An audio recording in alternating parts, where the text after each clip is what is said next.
So why don't we do this, Doug? I'm going to let you tell you what I'm going to do. I'm going to let you take the lead on some of this stuff. Because the last time that we talked, and we're continuing to go through this 1 month Buffalo journal, which is free and available through I'd rather be a buffalo.com, or you could go to I'd rather be a buffalo.com/free journal. We were talking about this a little bit this week, and if you're following along with us, again, the theme that we have for this month's journal is about discovering your purpose and finding your purpose. Doug, I'm going to let you take the lead about some stuff that we've been talking about. So what's on your heart with all of this? I was just looking at week one, asking us to reflect on a time when you felt truly fulfilled and purposeful in your life. Yes. I've been spending some time doing that, which has been helpful to me because of all the stuff I'm going through. Finding that purpose again is really satisfying. And I had a whole business before helping people find their passion in life.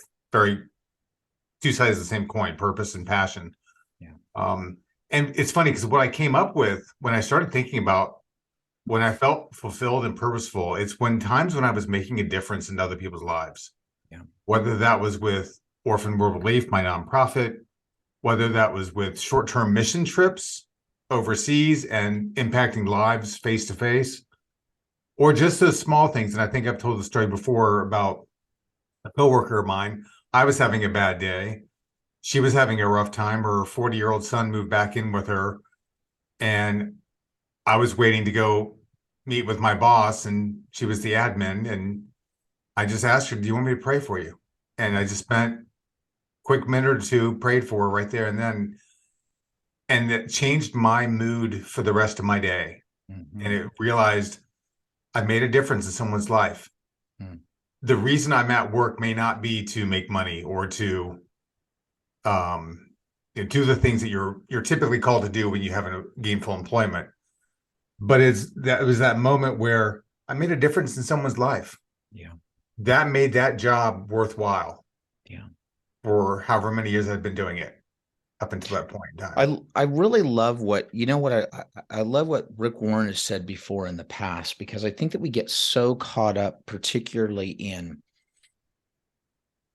21st century North America, particularly. So many people get so focused on like, well, wait till I get to retirement, right? Like retirement is what I'm looking for. I'm just going to kick back and do it. And Rick Warren several years ago said something that really stuck out to me, which is the idea with something like retirement is that you get to a point where you go, oh, cool. I don't have to worry about what I'm doing daily for my income. And now I can fully focus on what it is that God is calling me to do. Now, the bigger thing is to go, hopefully in your life, that if there's a way that you can mesh all of this stuff together at the same time, so that what you're doing, for income or whatever, what you are doing for income hopefully aligns with your purpose as well. We understand that sometimes that's just not the case, right? But even you look at, St. Paul. I mean, St. Paul was a tent maker by trade, in addition to him, knowing Jewish law and being a teacher. And what was he? Was he a Pharisee? I think he was a Pharisee, but Pharisee. like being a Pharisee, but he was also doing this other thing that was on the side. But the main calling, the purpose of what you're doing should be a thing that's aligning towards what God is calling you to do. Now, I do think it is pretty interesting, especially when you take a look back. Another thing that popped up in my mind, which we're going to be expanding on in the year-long journal that we have on this. I have found particularly, it is so helpful to take a look back on. I feel like it's sometimes very helpful to take a look back on your successes, or when you were doing it, or when you were in the groove doing this stuff, because sometimes we forget. We can get so overwhelmed with, well, I got to focus on my job and paying the bills and paying the mortgage and making sure that there's food on the table. And that ended up becoming the driving purpose in our life. But there is something to be said about going back and reflecting, going, Wait a minute. Where were there times where I was doing that in the past, just like you talked about with your Right. coworker, of like kind of going, that was a really cool moment. How how could I be doing something like that more in my life, or is there an opportunity for me to fold that in time and time again? Um, I've had it's a little bit off, it's a little bit off track, but I remember before I started working regularly at Disneyland and performing there, I had a period of time where, and I truly do believe that God used my abilities and performance and the directing and the writing have had for this larger purpose. So what I'm working on right now. But I remember I had one period of time where I was working with a children's theater company. Uh, it was associated with South Coast Repertory down in Costa Mesa, but I was doing the children's educational tour, and we had just done that and then finished up, and then didn't have any more work. And then Kate was pregnant with our son Maddie. I was like, oh boy, what am I going to do? And I remember I ended up getting this job at an auto insurance place. And the first few weeks of it were okay because I was learning and I was just thinking, well, I'm going to do this as a job to sort of pay the bills. But then it started getting like really dreary, right? Because you're Yeah. dealing with like auto claims. And it was just like, oh, such a dreadful place to work. But there was a part of me that was just thinking, well, that's it. I've had my shot. I've had what I was supposed to do. That's it. But I remember I had one break while I was at that thing, and I had to take a moment, and I remember I wrote down all of the accomplishments and all of the things I had done over the last several years between college and just getting out of college and the work that I've been doing. And I looked at it, and it was a heck of an impressive list, and it was like, wait a minute, man. Like, yes, you're in this period of time right now where you're doing this, but take a look at all the things that you have done and all the things that you have accomplished and what you have the ability and skills to do. And you haven't lost it. Like, you've done all that. And you're just in this period of time where you might not be doing exactly what it is that we want to do, but you can still do this and move forward. I'm so glad that I wrote out that list for myself because it kind of gave me a little bit of a boost or a confidence to kind of go, I can do this. I Right. can do this. And I should try to look for an opportunity to be able to do it. I'm so very grateful that I had, Kate as my wife during this. I remember she saw I was so depressed in that thing. She came out while she was 3 months pregnant. She said, quit. We'll figure something out, but I don't want to see you like this. Figure it out. And I went out and I was auditioning, and it looked like things were going to work. I was right at the end of a month of just like not working. And I thought, well, I'm going to have to go out and find another crap job. And that ended up leading to me getting the gig at Disney, which ended up turning into a 25 plus year career out of the blue. And it's not so much that all of the stuff that they think that we're talking about in this trip, that's one aspect of it.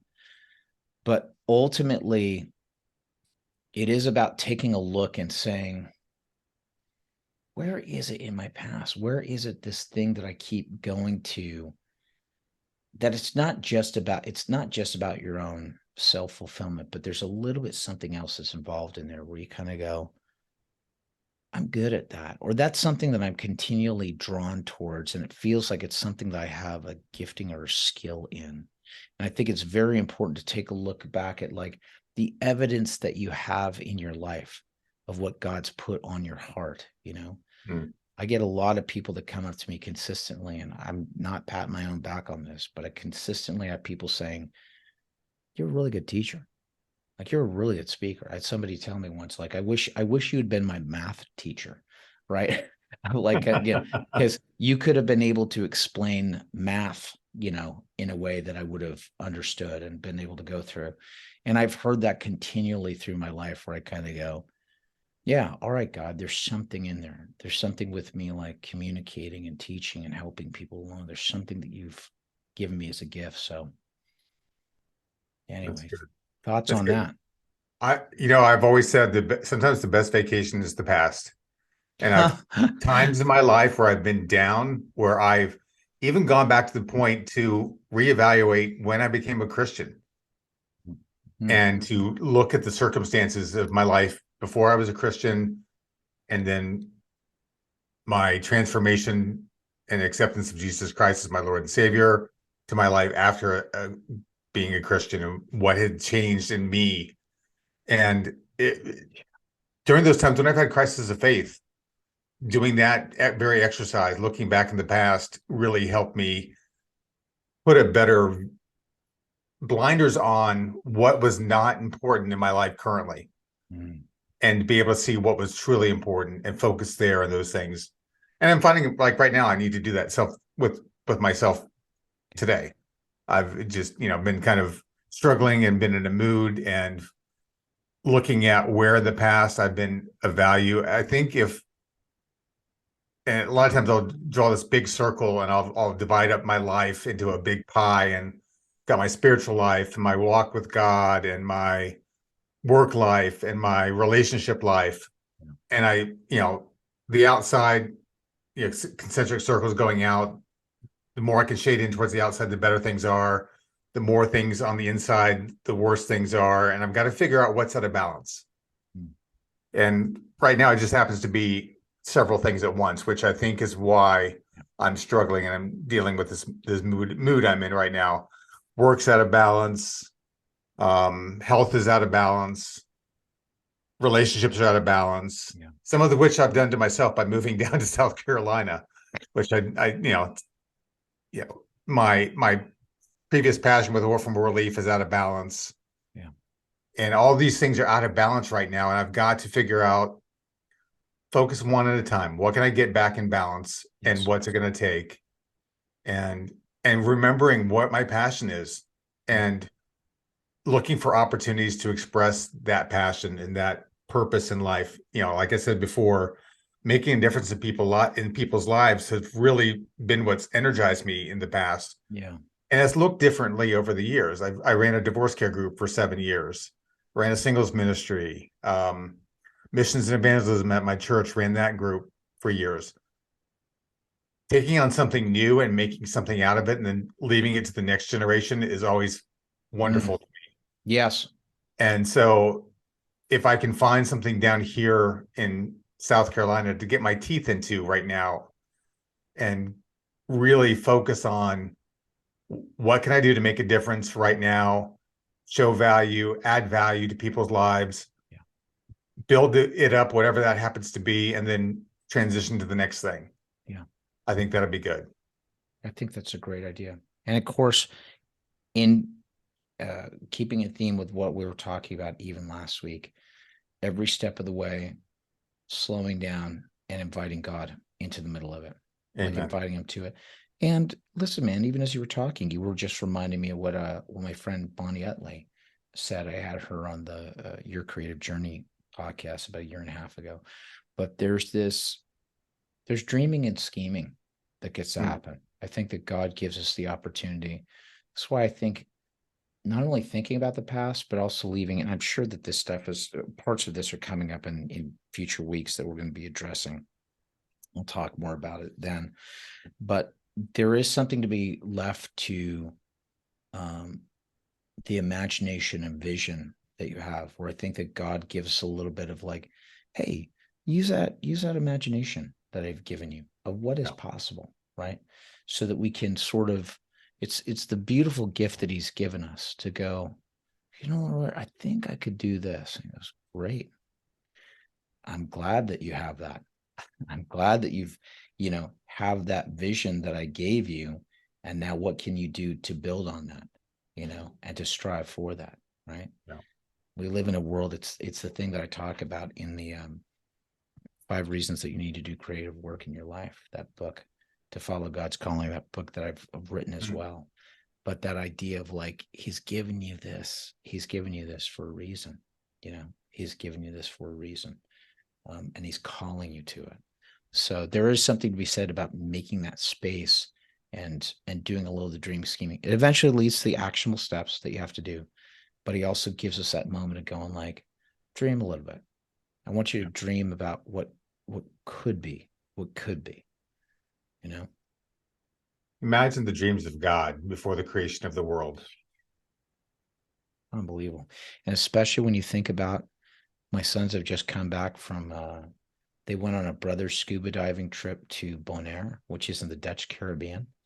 They took diving lessons and did all this stuff, and they're sharing pictures and videos and just like the stunning things that you can discover. My son Luke said that there's they have like this mangrove forest, low forest that's right on the edge of the island, where the mangroves grow down into the water, and that the ocean life has built, coral stuff on these tree trunks, right? That go from the land into the ocean. It's created this entire, unbelievable, right? What masterwork that is that he's done. And he gives us a little taste of that, to go, I created you in my image. Yes. I'm the great creator. And so I've bestowed part of that on you to think. Yeah, it's very exciting, buddy. We were created to be creative, which is Yeah. amazing. Yeah. Whether that's with numbers or with words or with paints or with visual, Yes. acting, theater, it's all, Yeah. every one of us.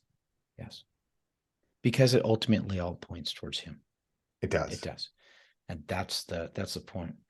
Doug, that's the other stuff that I'm working on in those other areas of, work and business that I'm doing, claiming that stuff back, all of this beautiful stuff out there, which, Satan has tried to grab and just, corrupt it, which is what he does. But ultimately it comes from God, and those things that we can do that can make it, just cause people to catch their breath or tears spill down their cheeks, because it reflects God's love for us. And this is just a pinch. It's one grain of sand.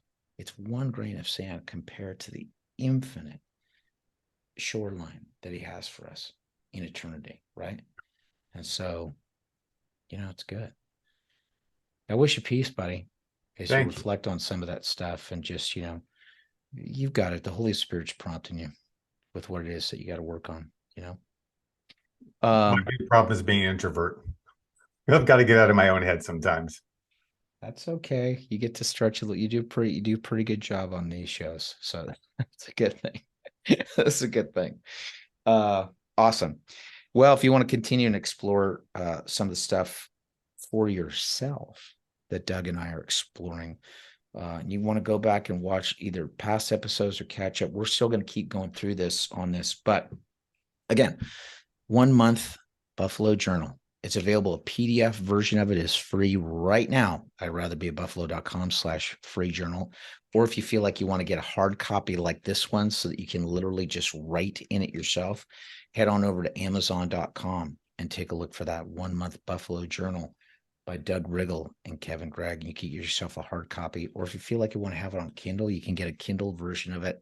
Bam, right now today, and write in your own spiral notebook for yourself, right? So you got a copy of it, so then you can keep refreshing and reviewing this all the time. It's good practice.